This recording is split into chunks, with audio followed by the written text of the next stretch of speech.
Сәлем достар, сіздермен жұмбақ әлем. Шам ұстаған жас қыздың суреттерін кездестіріп көрдіңіз бе?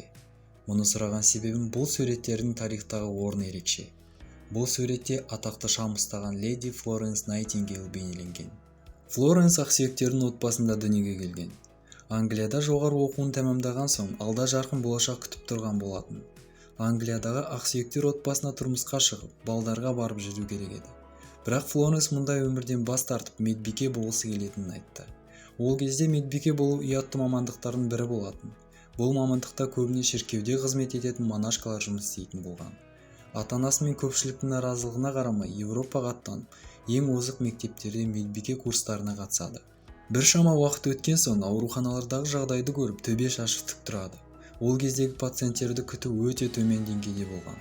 Ауырған адамдар кішкентай бөлмелерде жерге төселген сабанның үстінде жатқан. Тамағы мүлдем жеуге келмеген. Ал медбикелер пациенттерді өлім аузында жатқан кезде ғана қарайтын болған. Өлім деңгейін ең көп болатын орны дәл осы ауруханалар болды. Себебі ауру адамдар бірге жатқан соң ауруларын бір-біріне жұқтырған. Флоренс бұл жағдайды түбегейлі өзгертуге кіріседі. Англиядағы шағын госпитальда ақысыз жұмыс істеп жүріп, пациенттерге күтім жасау жүйесін өзгертеді.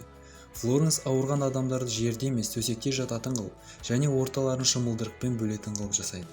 Және міндетті күнделікті тексеру мен ауруына байланысты тамақтандыруды енгізеді. Флоренс ұйқыдан бас тартып, әр түн сайын ауырған адамдардың әрқайсысына барып жағдайын біліп отырған. Флоренс Найтингейлдің енгізген жүйесінің арқасында ауруханалардағы өлім 20 есе төмендеген. Ол соғыс кезінде сарбаздарды емдеу арқылы әлемге танымал болды. Ағылшын патшалығы Англияның барлық әскери госпитальдарына жауап беруге де шақырады. Флоренс ауруларды күту жайлы бірнеше трактаттар жазды.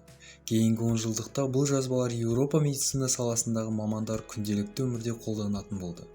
Флоренс Найтингейл мейірбике ісін ұятты кәсіптен құнды мамандыққа айналдырды. Сол себепті Флоренс шам ұстаған леди ретінде суреттерде бейнеленген болатын. Дәл осы шаммен ауырғандарды аралап, мыңдаған адамды өлімнен құтқарған. Ал менің бүгінге айтарым осы. Бізбен болғандарыңызға рахмет. Келесі кездескенше.